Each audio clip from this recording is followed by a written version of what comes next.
So welcome to our lovely low evening sun here in Aberdare. That winter sun is gorgeous and we can't shut it out. So today is a little bit less of a cook and a bit more of hints and tips when you're cooking over Christmas and indeed over the winter time, because we need to make the most of the oven, we need to make the most of the ingredients and really maximise the opportunities to make lovely homemade food on a budget. So what I'm doing today is I'm taking a beef bourguignon recipe and making it my own. The French wouldn't approve, no doubt, but nevertheless, and also to give you some ideas what else you can do at the same time. So we're going to take each stage and we're going to have a look at the ingredients and then we're going to come back and see it all made. So obviously to start with, you need some beef. Now you can do this with any cut you like, but it will depend on your budget. And also the cheaper cuts are really, really delicious because they have a lot of flavour. Where you have the fat, you also have the flavour. So I think I can touch this now. Yes, I can. So this is, today I've got some lovely Shetland beef and it's called Shetland Kye, the old name for the cattle. And it's from Uradale Farm on Shetland. I get this sent mail order. We love it. We love supporting Jakob and Ronnie Unson at Uradale, and it is absolutely delicious. So for us, we love having it. But if that's a step too far for you or you can't get it, use your local high street butcher. They would agree with me. Just shop local, use your local butcher, support your high street butcher. Believe it or not, in Sweden, there are no high street butchers. Hard to believe in a country like ours, but it's true. So we should be supporting our butchers, wherever they are, these regional butchers. Look out for grass-fed or the pasture-fed logo, because you will get a better quality of beef. There is no doubt about that. Now, sometimes we just have to shop for what we can get, depending on where we are or if we've got transport or what shops we have handy. And any beef is really good for us with iron, with the B vitamins, with lots of healthy, good protein and minerals. But the grass-fed and the pasture-fed has got more of these. The grain-fed is to kind of bulk them up. So you lose flavour and you gain kilos, but in that kilos, they also absorb water. So you're also paying for some water, which, you know, I don't think is such a great thing. So this beef has also been frozen. And if you buy an old breed like the Shetland Kye or Aberdeen Angus or Highlander or Belted Galloway, Dexter, if you buy a breed, you can freeze it, because these heritage breeds have a different fibre. There's less of that water I was talking about with the grain-fed. So when you freeze them and defrost them, they're fantastic. So that means you can maybe buy it in season at a cheaper time of year. If you try and freeze the grain-fed commercial cattle that are crossbred, then they don't freeze as well, because the cell structure has got more water. So when they freeze and the ice forms, they expand, and that changes the texture and spoils the flavour. So there is a difference in different meats. You do get what you pay for. And of course, if you get something with a lot of flavour like this, then you can eat less of it. So you know, it's not a straight yes or no. There's a balance to think about with the different kinds of meat. But support your local butcher is a great start. So as you can see, I browned this in the oven. You can either cook it on the hob, but we'll talk about that in a minute, and brown it off, or seal it in the oven, and it's been uncovered at that point. And for a bourguignon, you would classically have some bacon. It's not too hot now. Some bacon with your beef, and mushrooms and maybe lots of onions that you could saute first, and definitely some red wine, and traditionally that would have been Burgundy. And so we're creating a lovely, warming, red, dark, wintry dish. And you can use chopped up bits of stewing steak or shoulder steak or brisket, and make it more of a stew. But I decided I wanted to do it like this because I'm going to get the most fantastic cold cuts as well from this, which I'm going to use tomorrow. So that's why I've done it like this, but traditionally it would be more of a stew cut up. So if you can see a bag that's on offer with Scottish beef that's stewing steak, then that's great for this as well. Any of these will be delicious. So we haven't got all the classic ingredients today, and that's partly because I'm not going to go out and shop specially for them. That involves the car and the fuel and the time. So I'm going to use things that I have in the house. But if you have mushrooms and you have heaps of onions, add them. You know, there is no rule about a bourguignon, and I'm sure that they change depending on which valley of France you're in anyway. So what am I going to put in my bourguignon today? Well, I do have some of the classics. For example, I do have the bourguignon, and that's because we have them in the garden. So I've got some lovely marjoram that's still absolutely lovely, and some couple of fresh bay leaves, or it's got slightly hammered in the drought in the summer, but it's coming back, and that's good, and a sprig of rosemary. And I'm going to leave these whole and just lay them in on the side. Now, if I didn't have those, then you can buy a bourguignon, just little dried sachets, which is okay. Or you can just use a little bit of thyme if you have it in the cupboard, or some parsley. Salt and pepper is fine, but if you have a little bit of mixed herbs, great. We're also going to add some salt and pepper. I'm using the Ayrshire one today, the blackthorn salt. Always support the Scottish salts. And so we'll put a little bit of lovely Scottish sea salt on that. A generous bit of black pepper. This is a kilo, so it's going to get slow cooked for probably about an hour and a half, and then I'll see what it's like. I've also got here some of my garlic butter that I made from the Ransoms for free in the springtime, sort of April, May. And what I did was I worked them into a butter pat, gave them a wash, air dry, into a butter pat, and then made them, rolled them up, chilled them, cut them into little coins, and put them in the freezer like that. So these freeze all year beautifully, and I never have to buy garlic.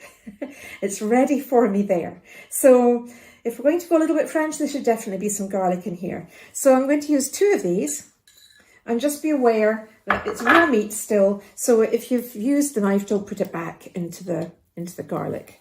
So we're just going to pop these on top. It will be absolutely delicious. There we are. So that's the garlic on there as well. Now, I mentioned those onions, lots of onions. Well, we have got lots of leeks. If you've been watching me regularly, you'll know we do grow a prolific amount of leeks. But you know, they're fantastic. And they're so oniony and delicious. But because they're already green, I'm not going to roast them because I don't want them to catch and burn. It's much simpler and easier for me just to pop them in, and they'll give us a lovely onion flavour. And I'll just pop them in round about my beef. And in they go. Save me a pan anyway if I'm not cooking onions. Now, if you remember, there's usually a little bit of that bacon in there. Well, I didn't have any bacon here at the moment. I keep bacon in batches in the freezer, and I forgot to defrost it. But what I do have is this wonderful East Coast cured salami. It's fantastic, and it's lovely and porky and spicy, and it'd be fantastic, a little bit of that in our bourguignon. So that is going to get diced and added in as you would lardons. And I'll cut it fairly finely so that we can have lovely little nibbles in the gravy. And all this juice, of course, will be fantastic. Now, I said earlier we're going to talk about whether we cook on the hob or the oven. Now, we have got a log stove, and this is going to go onto the log stove. So I'm not actually using Scottish power today anyway, not for the cooking. But when we do have things in the oven, we really want to think about filling up that space. So I've got this lovely salami. I'm going to put this round and about as well, like so. And that sun's disappeared for a minute. And other ingredients. Carrot is a classic for the bourguignon, but we've finished our carrots. But we do have these wonderful specimens of delightful Triffidy parsnips left. So I'm going to use our parsnips. And I've also got potatoes ready peeled. And these are Maris Pipers from the butcher shop, from John Lawson at Uphall and Broxburn. And you can buy a big sack of potatoes. Now, I would highly recommend you to buy a big sack of potatoes, because the sack they come in is really heavy paper. It keeps them dark, it keeps them dry. There's nothing worse than potatoes that are stored in a plastic bag. They go fusty. So buy a big sack. It's really economical, and you can work your way through a 5, 10, 12 kilo bag easily over the winter. And you've always got food in the house to make a potato and leek soup or a rosti or a buttery mash. It's ready to go. Now, I'm going to cook these. What you can do is, if you're using a bigger casserole dish, you can put in your potatoes round about.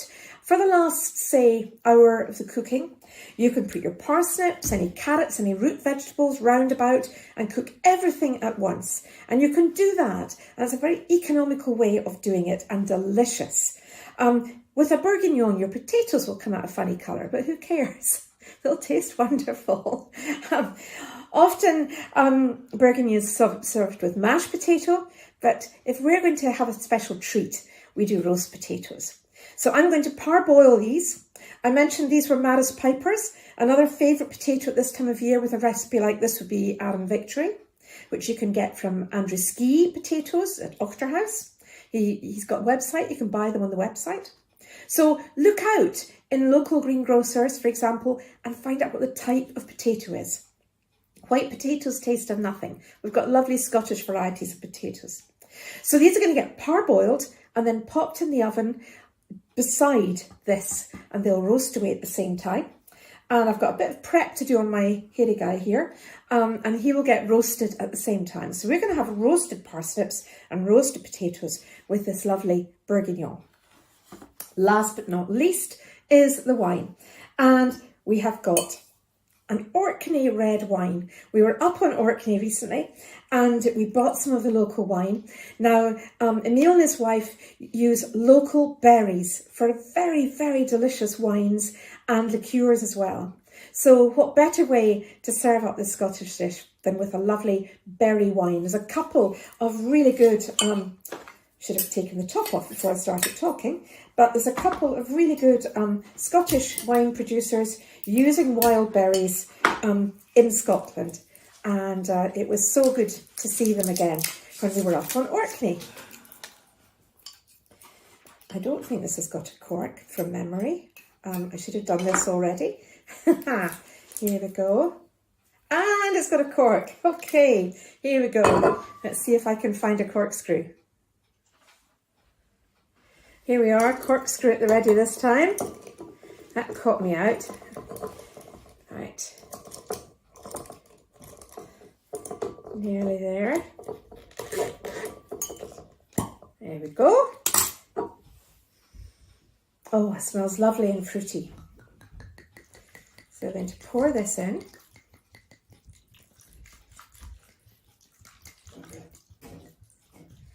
Like so. And that was only half a bottle, so lots to enjoy dining with as well. And I'm going to put it on a tray, and with a paper, I usually use a paper just in case things bubble up over. And if you have it on a tray, it's much easier to lift it in and out of the oven. And I'm going to cover it. I'm going to give it about an hour and a half. I'm going to prep the vegetables and let this cook away braise away, and it will be absolutely delicious. Now we do want to make sure we cover it, and we want to make sure that it doesn't dry out. Now, if you have a bigger dish, as I said, then you can put in any vegetables as well that you'd like. That's another way of doing it. But also, this is only going to be one shelf in the oven. So I'm going to make some gingerbread biscuits ready for Christmas, and they'll go in at the same time. They can bake away. And then afterwards, when the oven is off, I make meringues. So they will cook in the oven when you've just taken out your meat, turn the oven off, leave them in overnight, and you don't need to put the oven on again, and you will get fantastic meringues, which will keep in a bag like that for months. It's the air that makes them soggy. So as long as they're away from moist cooking air and they've got no cream in them, they will keep like that for ages. So any egg whites, make yourself some meringues in that cooling oven. So here's some tips today, and we'll come back when it's all ready. So it's been in the oven, it's out now, and what's so important is that you allow it to rest. The muscles relax, the meat just settles, and it's much easier to carve. Give it at least 15 minutes with the foil on. So out of the oven, but not in a fridge, in a warm place if there's such a thing, but certainly with the foil left on, and it will retain its heat, and then you're able to carve it. Of course, if you've got diced meat, that's not the case, but for this, it is. So it's very important to let it rest. The aroma is wonderful, and I've got all these beautiful dark juices here. There you go. And very, very little shrinkage. Here we've got quite a hot dish, but we've got the roasted potatoes and parsnips as well, ready to serve. My husband is drooling for this somewhere in the background, but I've got to film it first. So what the chefs would do now sometimes is strain that liquor so that onions, leeks, whatever else is not in there. And then they reduce it to a fine glaze, a jus. But to do that, you have to boil it up, which takes up fuel, power, and it also vaporizes some of the liquid, so it becomes more sticky, more thick and viscous. It's delicious, but maybe a little bit more extravagant, and not necessarily something that you're going to do every day, or indeed spend the time in the kitchen. So you can have it as a lovely clear, almost a consommé with the vegetables in it, or if you want to, you can thicken a little bit with corn flour just to make it a little bit more of a glaze. So I'm just going to now slice this and place the juices in a pan with a spoonful of corn flour, bring it to the boil so we've got a nice smooth glaze to enjoy. So when you're getting ready to carve, remember to take out that branch of rosemary and bay and marjoram. If you've just used some dried house majar, they'll have disappeared. But if you're using branches, take out the branches. And string, remove the string as well. And then you'll see, because it rested, it's now sliced beautifully. So it's all ready. And I've also got the gravy here, which I'm going to pour over just to let you see. It's so good. There's heaps for everybody here. Yeah, I think you can see that as well there. Really, really delicious. And the cuckoo's decided it must be dinner time. Really lovely and steaming hot. Now, if you fancy cooking a lovely roast or mutton or lamb for your Christmas or your winter fare, that's lovely. If you want to do something bird-like, there is my goose recipe from last year up on the channel. And along with the goose was the gingerbread. And if you remember, I said I wasn't going to put that oven to waste. So while the food was cooking, I also made up some gingerbread today. So that recipe is also on the website and in the book. And so do check out scottishfoodguide.scot for some of the recipes. And if you're still looking for Christmas presents, please consider a copy of our book. You can order that through the website and request a signed copy, which is the same price. Or also on the website, on the homepage of scottishfoodguide.scot, it will also tell you when you click through the stockists in Scotland. So there might be a farm shop, a bookshop, or a deli near you that's stocking the book. So a great Christmas present, a great guide to growing and cooking and looking after our planet, looking at best practice in our food culture from the past to inform our future. So something to think about. By myself and co-written with my husband Busa. So it's a double act in here, and lots of pictures and 100 of my recipes. So have a think about that. And we are going to have some gingerbread biscuits and maybe even one of those meringues. But happy cooking and seasonal greetings from us. So try and stay cosy and enjoy some lovely Scottish produce.